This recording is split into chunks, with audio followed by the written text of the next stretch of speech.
started with Morgan Stanley. I was there for 2 years. Then the great financial crisis happened. Everything fell by 50%.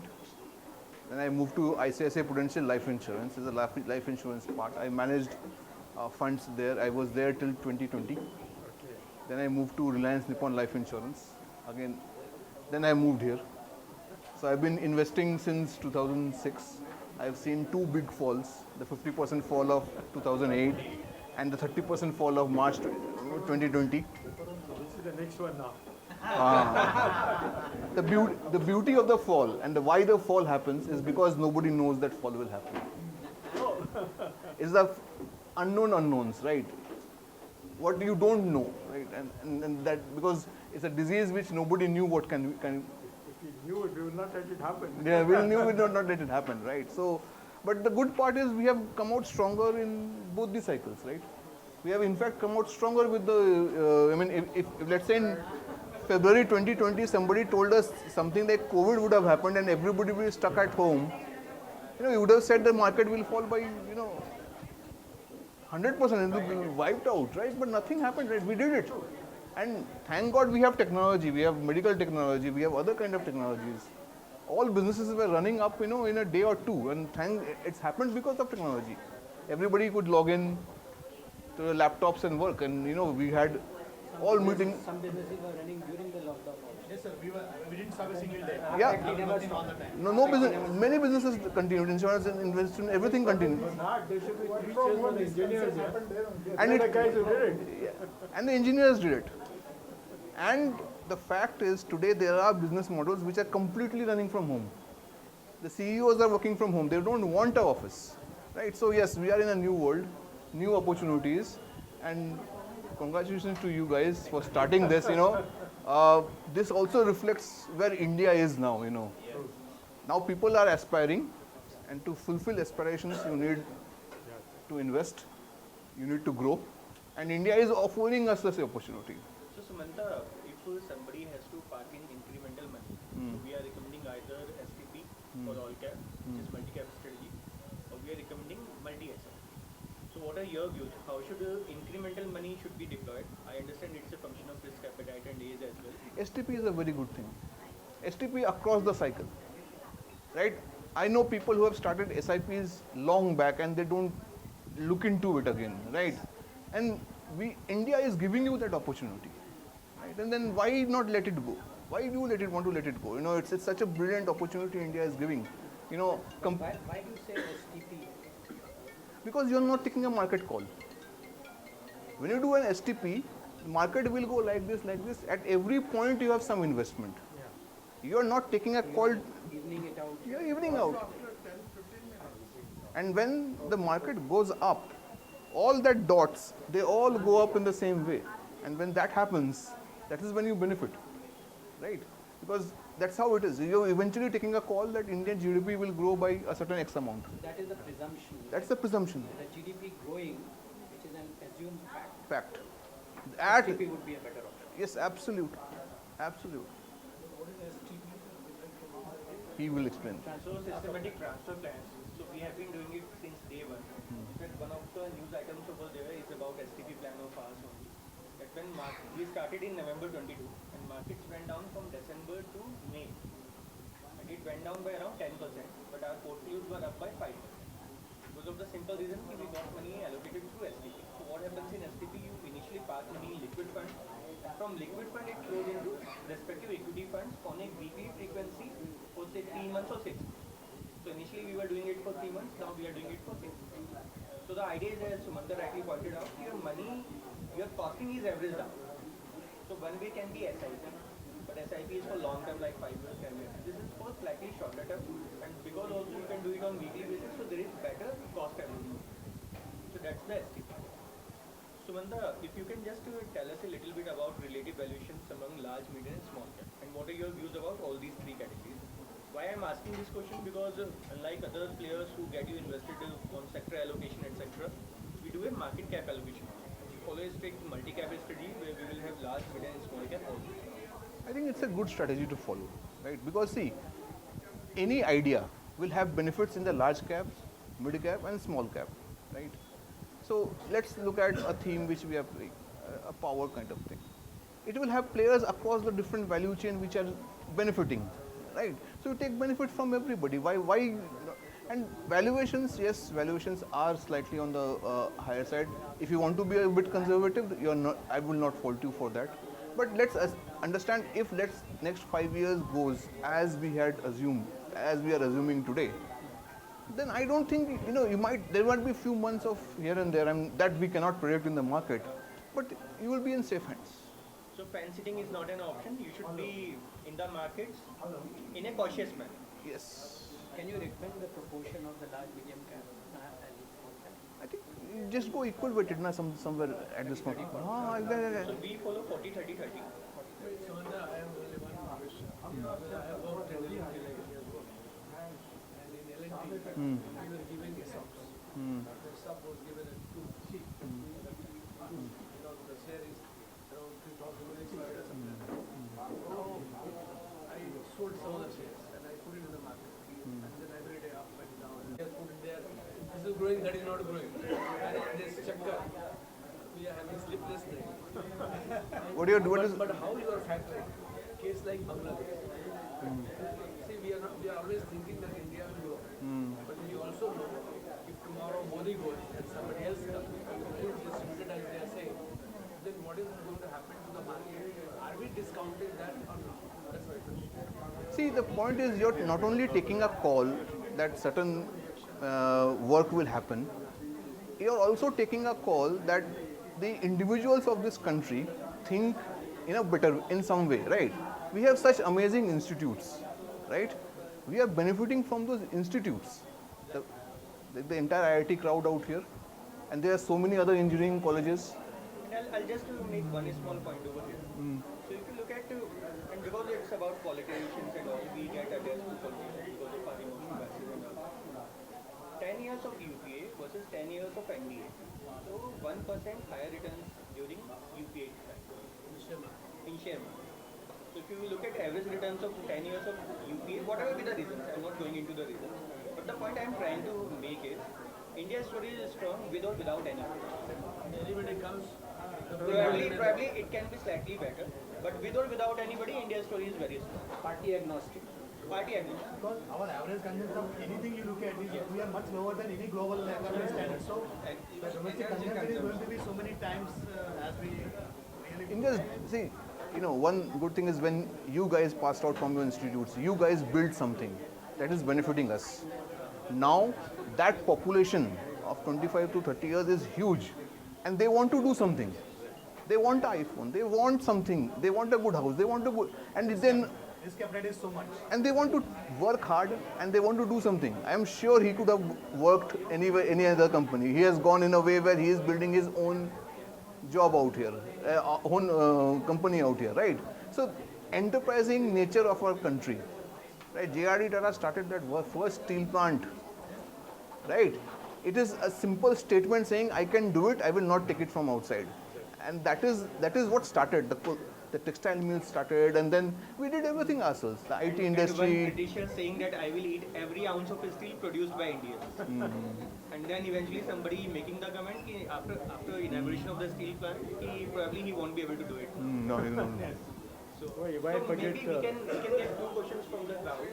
So I have a question too. Arun sir, I have a question. This was should go sector based, because if we see there are so many sectors which are outperforming the index also. So it is, I think it was sector wise, it was risky there, was rewarded there. But at sector at a right time is the best. So which sector you feel in the coming 2-3 years which will outperform the Sensex or Nifty? Maybe you can talk about it. So, sir, I'll just talk about one thing, taking a sector call. It needs a lot of understanding of that sector. And I think that is more important than, trying to come down to the conclusion one gives better return than others, right? If you look at a diversified fund, over a long period of time, the returns are pretty good. Whether it beats the market or not, it is a good return, and I would suggest you go there. Sector fund, if you are comfortable, do it. But that is your strength, Markets, you have to invest something on your own, and that investment has to be on your own ideas and own capabilities. And if something you understand the sector, you want to take a call. Otherwise, sector calls, is a slightly more risky bet at this point. So we will be coming out with a paper on this. So we are just compiling data for the same. But I'll share some initial observations with you. So what we have done, we have seen the best of every sector funds. So अगर मैं infra के सारे funds की बात करूँ तो उसमें जो बेस्ट इंफ्रा फंड है उसके रिटर्न्स को हमने कंपेयर किया है on long term basis for large cap, mid cap and small cap indexes. So none of the sector funds, even the best one, have been able to surpass small cap and mid cap and multi cap also for long term. So अगर आप 5 साल का 10 साल का horizon लेंगे तो कोई भी सेक्टर उसे बीट नहीं कर पाया. लार्ज कैप को वो लोग बीट कर पाए हैं, very true, but long term में नहीं कर पाए. I share the numbers for you. So it's very difficult to catch cycles. The sector before 10 years were different. Now we have come to a certain stage. That is- so the base has increased. That may So happen. here the sector may be different. For example, if you say, लेकिन हमने सिर्फ सारे sectors के लिए करी है. if you see yesterday news, JSW with the MG, they have come up with a new model where the battery can be taken on loan, so I mean 3.5 rupees per kilometer. It will change the whole paradigm of EV now, because people you don't have to go for filling anything and all. The whole fuel scenario also is changing. So what you talk about lithium batteries, say 2 weeks before, 2 months before, today yesterday's disruptive technology is so much, this everybody can go on because you have no headache of paying for the battery. And battery is being given by somebody and you just see the battery life is 680 kilometers and you hire the battery and you just finish it up. So Sectoral thing, I think you have to keep on changing it. By that time, somebody invested big money there. that will happen. For the same ना, there is a new category of funds which is business cycle fund. So business cycle fund क्या करता है कि वो sector policy लेता है and they are very dynamic about which sector they will have in their allocation. So instead of going for single sector funds like infra, business cycle can be good bet for taking sector bets because over there fund manager will decide कि हाँ अभी कौन सा sector मुझे लेना है. Maybe we can have one question from the bet side. I have a question. Ankit. Yeah. Sorry. My question is that today, if you look at the last 3-5 months where the IPOs have come, each of these IPO has been oversubscribed many times. So it proves only one point, that there is a lot of liquidity, there's a lot of money which is available with the people who have faith in the economy because the returns are not directly correlated. Yeah, but so this money is available. So I'm not able to understand why the banks and even the corporates are now taking money at a interest rate of say 8%, 9% here. If there's a liquidity and money is available, why they should pay 8% or 9% here? Because they want to grow the loan book by 15%. So They want to? grow their loan book. To How maintain the does it make sense?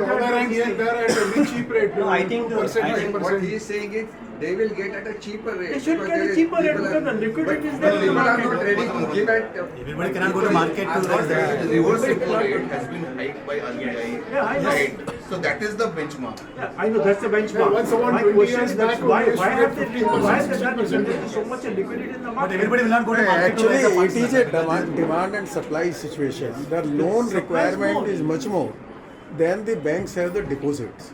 Now the government, the finance minister the other day said that all the banks should mobilize more and more deposits. So if the deposit people are taking more loans and you have less deposits, That's a then to mandate to the attract bank. them. Mandatory Now ratio. the IndusInd Bank has done 8.2%. Now up to that they have gone.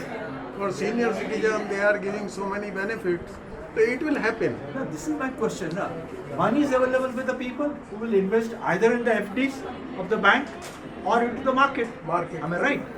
So when they are ready to invest in market where the return could not be more than 2% because the price ratio which you are talking about today, your return on your dividend on this investment will be not even It is 2% not the here. question of those people who are going to the market, they are not going for dividend, they are going for appreciation. Appreciation is from So how much? everywhere, appreciation can be as I mean, the price itself is so high, I don't know whether Sir, appreciation it is is not so only much. appreciation, it's ignorance of the people are going to F1 Let's listen to the experts. let's listen to that. The risk is always There are experts here. Okay, so let's say he and me are in the market.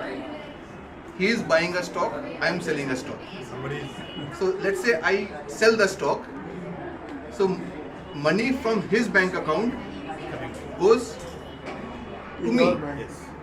In the system, the overall deposit remains the same.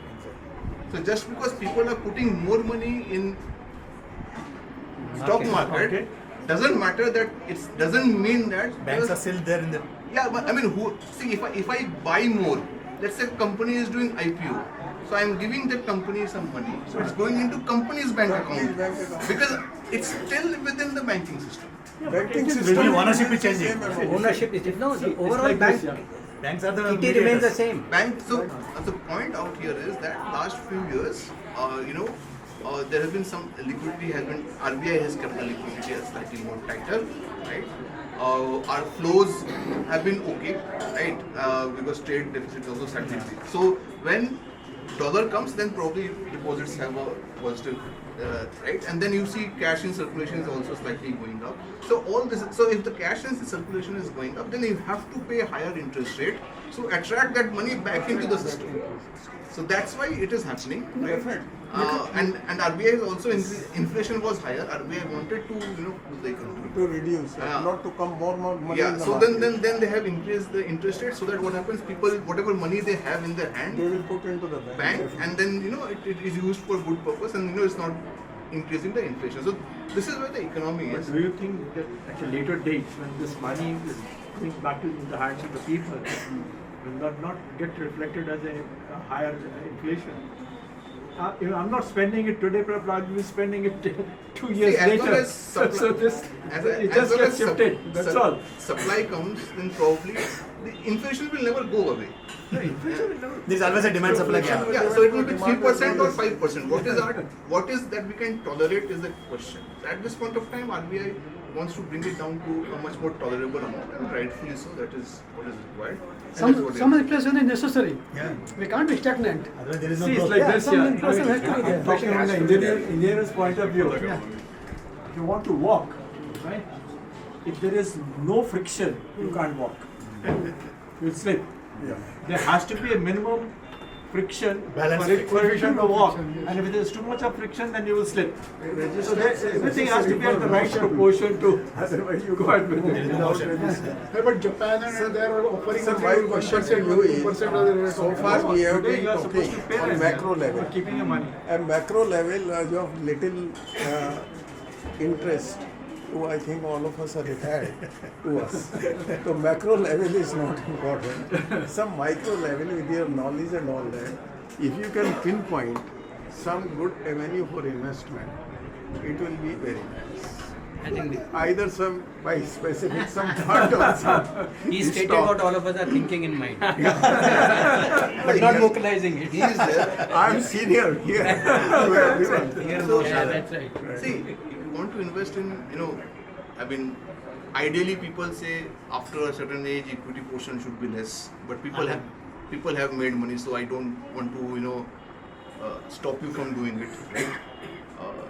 Please do so. Please do choose diversified equity funds so that your risks are spread over a lot of different kinds of, not one sector pulls it up and right. Track it. I think this is a very good sector. I think subject, investing that keeps you busy, that keeps on expanding your knowledge base. Right. I mean, every time you look into a new company, a new sector, you learn something new, right? And you also invest, you also earn, right? So that is how I think it's a very good avenue to do, to study and to understand, right? So if you do so, I think that is going to definitely be, I have a supplementary question. So do you think for such kind of requirement, multi-asset and balanced account is fine? So for the benefit of the audience, first just let us know what these see, two what is the categories difference mean. between multi-cap, multi-asset, balanced? Multi-cap is pure equity, but across all cycles. Balanced hybrid is mixing of debt and equity, different proportion. And multi-asset is saying, hey, I am taking diversity to a altogether new level, right? But I am going across assets, right? So you choose all these strategies depending on where you want to do, right? If you want to take slightly more risk, go for a multi-cap because that is also diversified in its own way, right? You want to choose hybrid, it's a good way to do it. It'll get better than what money you're putting aside probably in fixed deposit earning 7%, you can put in a multi-hybrid, where it's a mix of both hybrid and debt. So probably it can help you slightly better return. And multi-asset, if you really want to go even further diversification, that's why हम go in. It all depends upon your time horizon, your Yeah. requirement, or whatever. Actually, what happens in multi-asset? So there are two reasons because of which multi-asset and balanced advantage makes sense at this point of time. So over there, equity allocation is a function of market valuation. तो अभी जैसे काफी लोगों को डर लग रहा है कि valuations are very high, तो they will have lesser allocation in equity, and as and when valuations cool off, they will increase equity allocation and vice versa for the debt. And multi-asset में Sumantha rightly said, multi-asset will have 3 asset classes. So typically लोगों का कहना होता है यार equity और debt में सारे जा रहे हैं, तो वहाँ पे आपकी minimum 3 asset classes होंगी, जिसमें typically equity and debt are 2, and third one is REIT, उसमें हो सकता है, bullion हो सकता है, Commodity also. commodity also. तो उसमें आपको ये फायदा हो जाता है कि जब अगर equity और debt दोनों में अगर अच्छी opportunities नहीं है, then it can go higher in bullion etc. So that's about the multi-asset. And the beauty of this product is also कि you can grow SWP on a regular basis. And beauty of SWP is कि it's very flexible. आप कभी शुरू कीजिए, कभी बंद कीजिए, कभी बढ़ाइए, कभी घटाइए. So typically हम जो रिकमेंड करते हैं, हम करते हैं कि जो आपका कॉर्पस है, लेट्स से अगर आपका 2 करोड़ का कॉर्पस है, तो उस पर आप 0.8% पर मंथ ले लीजिए, तो मोटा मोटा आपका साल में 10% विड्रॉ हुआ. टिपिकली जो रिटर्न आते हैं इस कैटेगरी में वो 12 to 16% आते हैं. तो we have a margin of 2 to 6% for your corpus to grow as.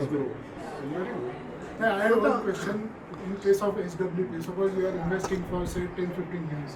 So at the time of SWP, what will be the capital gain that will be calculated on what basis? Sir अब इसमें क्या होता है? Taxation has been removed now, huh? Yeah, so actually because of regulatory issues on taxation, Sumantha can't speak, so I will take that question. So typically होता क्या है sir, जो multi asset funds हैं उसमें आपका इक्विटी का ही taxation लगता है. इक्विटी टैक्सेशन ये कहता है कि एक साल में 1.25 लाख रुपए तक के आपके जो गेन है वो टैक्स फ्री है. तो अगर मैंने एक साल में लेट से 20 लाख रुपया भी निकाला और उसमें अगर मैं मान के चलूँगी 10% मेरा गेन वाला पार्ट है, क्योंकि उसमें आपकी जो इनिशियल इन्वेस्टमेंट है वो माइनस होता है. तो अगर 20 लाख में 2 लाख आपका गेन पार्ट है, तो आपका 2 लाख में से 1.25 लाख गया क्योंकि वो टैक्स फ्री है. 75,000 पे आपने 12.5% दिया, which will be I think something like 10,000. Hey, but about 10-15 years back, the initial rate was very low. Yes, Now it has given capital gain of say 155% or something. So what sir will be the- उसमें जो component आते हैं ना वो opportunity cost का आता है. Opportunity cost ये कहती है कि अगर मैं इसी फंड में इन्वेस्टेड रहा, जैसे हम यहाँ पे काफी सारे क्लाइंट्स का करवा रहे हैं कि now is the good time to come out of your underperforming funds. Typically speaking 10-12 साल पहले जो अच्छे फंड्स थे उनमें से कोई भी अब अच्छा फंड नहीं बचा है, टिपिकली स्पीकिंग. तो अगर मैं एडलवाइस का एग्जांपल लूँ तो हमने एक एल्गो बनाया था, जिस एल्गो से हम फंड्स डिसाइड करते थे कौन से फंड्स को हमें रिकमेंड करना है. हम एडलवाइस के किसी आरएम से भी नहीं मिले थे और तब तक हम एडलवाइस के म्यूचुअल फंड्स करवाने लगे थे. उसका रीजन ये था कि वो हमारे एल्गो में ऊपर आ रहा था. And Edelweiss comparatively speaking is a new fund house. तो हम जिस तरह से देखते हैं, हम 3 तरह के फंड हाउसेस देखते हैं. एक वो I won't take any names तीनों कैटेगरी के लिए, but I tell you fund houses are 3 categories. One are those fund houses जो कहते हैं हम पुराने ढर्रे पे चलते हैं, हम वैसे ही चलते रहेंगे, हम कुछ भी नया नहीं करेंगे. दूसरे हैं अपकमिंग जो कहते हैं कि हम नए तरीके से काम करें, probably like Edelweiss and some other fund houses. And third is जो कहते हैं हम पुराने हैं लेकिन हम थोड़ा थोड़ा एक्सपेरिमेंट करके देखें. तो हमने जो अपनी बकेट बनाई है उसमें हमने इन तीनों फंड हाउसेस को थोड़ा थोड़ा एलोकेशन दिया ताकि वो डाइवर्सिफाई. लेकिन हाँ, ये मैं स्ट्रांगली रिकमेंड करता हूँ और इसमें मैं काफ़ी कई बार क्लाइंट्स के साथ एग्रेसिव भी हो जाता हूँ कि जो अंडर परफॉर्मिंग फंड्स हैं उन्हें आप केवल टैक्सेशन के लिए बचा के मत रखिए, क्योंकि वो 10 रुपये तो आपको आगे भी जाके देने ही हैं. तो 12.5 रुपये हो गए हैं आपके गेन के ऊपर, वो तो आपको आगे भी जाके देने हैं, लेकिन उस वजह से आपका जो रिटर्न है वो कम हो रहा है और वो जो रिटर्न का डिफरेंशियल है वो 5-6% आता है. So that's the long and short.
shows our, your love for all of us, and that only makes us even more cautious about our approaches and about how to manage your money.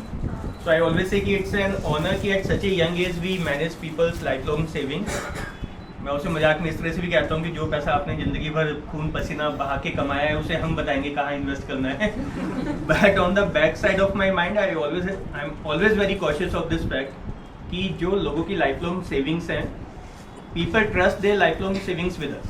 So that's such a difficult job at times, no doubt, but it's very fulfilling also. Thank you everybody for coming and bestowing us with your blessings. Thank you. Thank you.